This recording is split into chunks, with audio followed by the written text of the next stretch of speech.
चलिए मैं फिर आज आप लोगों के लिए कारक का अगला पार्ट लेकर के उपस्थित हूँ। कल कारक प्रकरण के बारे में चर्चा की गई थी और वर्ग 10 के 9 के विद्यार्थियों के लिए काफ़ी ही उपयोगी यह चैप्टर मैं पढ़ा रहा हूँ। लॉकडाउन में आप लोगों की निरंतर सेवा जारी है। मेरा उद्देश्य लॉकडाउन में अधिक से अधिक बच्चों को कारक की जानकारी एवं अन्य विषयों की जानकारी प्रदान करना है ताकि वे लोग आगामी परीक्षा को लेकर तैयारी कर सकें। इसी क्रम में हम लोग आज कारक का, जैसे कल हमने आपको कर्ता कारक के बारे में बताया था और कर्ता कारक के ही संबंधित सूत्रों का अध्ययन कल से किया जा रहा है। तो आज दूसरा सूत्र उसमें हम लोग पढ़ने चल रहे हैं जिसका नाम है अविधेय मात्रे प्रथमा।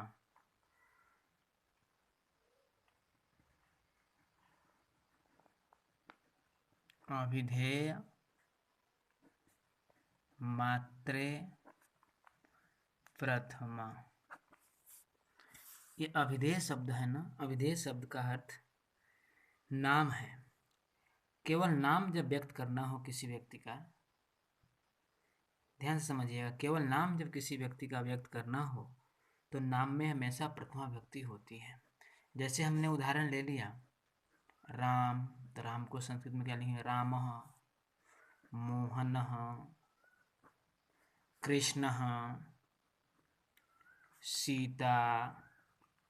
इस तरह से किसी भी नाम में जब उसको आप व्यक्त करते हो अकेले, केवल नाम लिखना चाहते हैं आप, तो उसमें कौन विभक्ति लगानी है? प्रथमा विभक्ति लगानी है। अब इसे समेत क्वेश्चन कैसे एग्जाम में आ सकता है उसके लिए हम देखते हैं।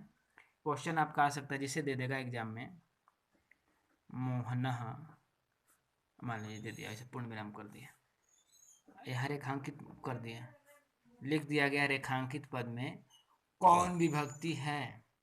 तो रेखांकित पद का मतलब मोहन है, तो मोहन में कौन विभक्ति हो गई? प्रथमा विभक्ति हो गई। आंसर आपका ABC में से चुन लेना है कहाँ प्रथमा लिखा हुआ है। अगर प्रथमा कहीं नहीं लिखा होगा तो इनमें से कोई नहीं दिया होगा ऑप्शन, तो इनमें से कोई नहीं ऑप्शन को आप चूज कर लेंगे। इससे एक प्रश्न और आ सकता है, मोहनः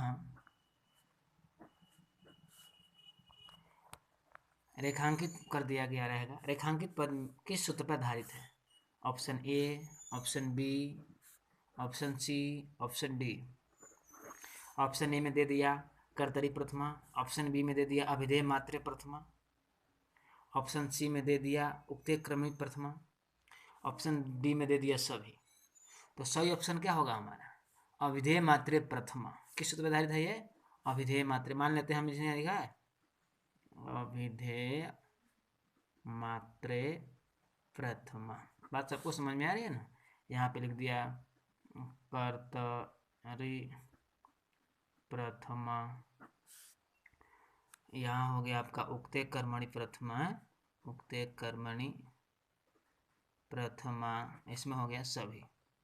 सभी मतलब ना सभी। तो सही आंसर क्या होगा हमारा? सही आंसर हो गया अभी।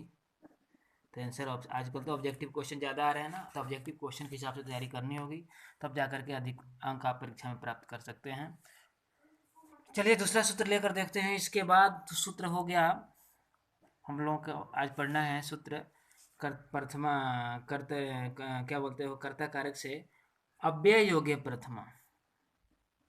अव्यय योगे प्रथमा। अव्यय के योग में हमेशा प्रथमा व्यक्ति होती है। अव्यय जब होगा तो अव्यय जब किसी शब्द में जुड़ेगा तो कौन विभक्ति होगी? प्रथमा व्यक्ति होगी।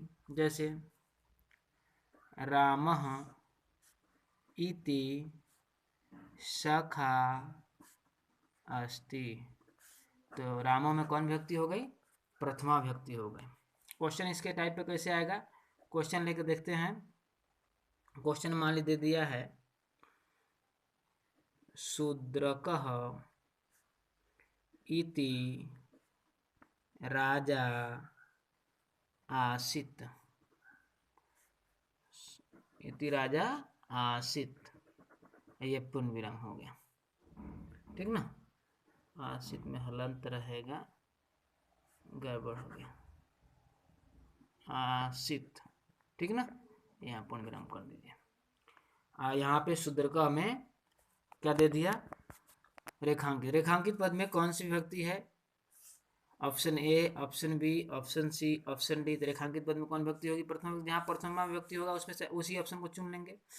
फिर यही क्वेश्चन अगर आपका पूछ दिया जाएगा, शूद्रकः इति राजा आसीत्, रेखांकित पद में, रेखांकित पद किस सूत्र पर आधारित है, एक ऑप्शन में दे दिया कर्तरी प्रथमा, ऑप्शन में दे दिया अभिधेय मात्रे प्रथमा, ऑप्शन में दे दिया अव्यय जोगे प्रथमा। तो हमें जानना होगा कि यहाँ पे अव्यय है ना, तो अव्यय जोगे प्रथमा, तो यहाँ पे सही आंसर क्या हो जाएगा, अव्यय जोगे प्रथमा। मान लीजिए सी में दिया होगा तो लिख देंगे अव्यय जोगे प्रथमा। अब आगे हम पढ़ेंगे, इसके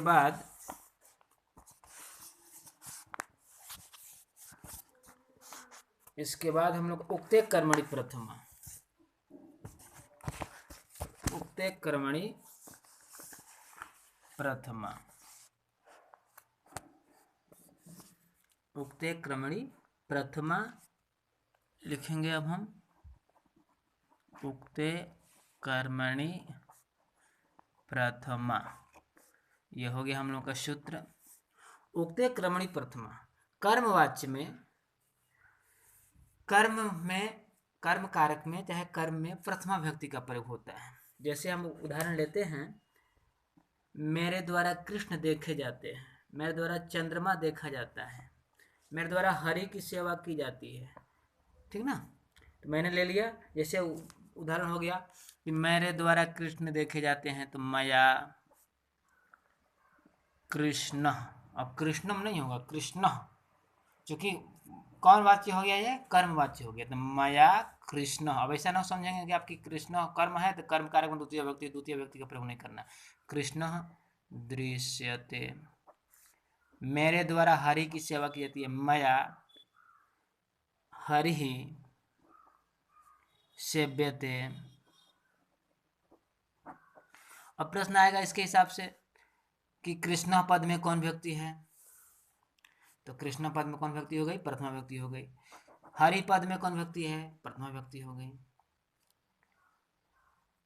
आपसे पूछा जाएगा किस सूत्र पर आधारित है, तो आप लिखेंगे कि यह उक्ते क्रमणी प्रथमा सूत्र पे आधारित है, क्योंकि वाक्य आप देख रहे हैं ना कर्मवाच्य में है। कर्मवाच्य में वही वाक्य होता है, जैसे आप पढ़े होंगे एक्टिव वॉइस, पैसिव वॉइस अंग्रेजी में, तो ठीक उसी प्रकार से यहाँ तीन वॉइस की चर्चा होती है, कर्मवाच्य, भाववाच्य और कर्तरीवाच्य। तो यह वाक्य आपका कर्मवाच्य में है। किसके द्वारा, देखने वाला काम मैं कर रहा हूँ, सेवा किसके द्वारा हो रही है, तो मेरे द्वारा हो रही है।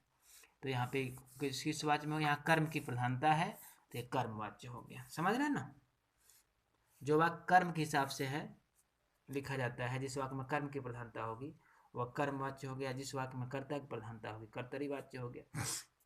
तो मुझे उम्मीद है कि आप लोगों को यह वीडियो निश्चित ही पसंद में आया होगा और आप लोग ज़रूर इसकी तैयारी करेंगे। एक आप लोग काम नहीं कर रहे हैं, वीडियो को लाइक नहीं कर रहे हैं, चैनल सब्सक्राइब नहीं कर रहे हैं, चैनल को ज़्यादा से ज़्यादा सब्सक्राइब करिए, वीडियो को लाइक करिए। आप लाइक करेंगे, कमेंट करेंगे, फिर मैं आगे अन्य और वीडियो लेकर के आपके लिए उपस्थित होऊंगा, जिससे आपकी तैयारी सुचारू रूप से चलेगी। पूरे लॉकडाउन में पूरा कारक प्रकरण आपको मैं फाइनल करा दूंगा। मैं कुछ अब आप लोगों को अनुवाद बोल रहा हूँ, जिस अनुवाद को आप लोग बनाएंगे। राम विद्यालय जाता है, मोहन घर जाता है, मोहन मैदान में दौड़ता है, यह बालक है, यह बालिका है, यह गंगा नदी है। देखिए आप लोग एक बात समझ लेंगे, जब पुल्लिंग शब्द होता है तो पुल्लिंग शब्द के लिए यह की अंग्रेजी आयम, यह का संस्कृत आयम लिखना है। क्या लिखेंगे, यह आयम, यह के लिए आयम। अगर नपुंसक लिंग हो तब क्या लिखेंगे, इदम। जैसे यह पुस्तक है तो वहाँ पे आयम पुस्तकम मत लिखना, वहाँ पे इदम पुस्तकम होगा। यह नदी है तो नदी स्त्रीलिंग शब्द हो गया, तो नदी के लिए क्या लिखेंगे, इयम, आयम इदम लिख देते हैं, आयम इदम इयम। ये तीनों क्या हैं, तीनों का मतलब यह होता है, यह पुल्लिंग के लिए है, यह आपका इदम जो है नपुंसक लिंग हो गया, और इयम जो हो गया स्त्रीलिंग के लिए। तीनों का हिंदी क्या है? यह। ठीक ना। चलिए आए कुछ क्वेश्चन और लेते हैं। गुरु शिष्य को पढ़ाते हैं, माता बालक को भोजन देती हैं, चाहे भोजन कराती हैं, वह गाय चराता है, चराना का होगा चारयति, वह गाय चराती है, मेरे द्वारा पुस्तक पढ़ी जाती है, तुम्हारे द्वारा साधु की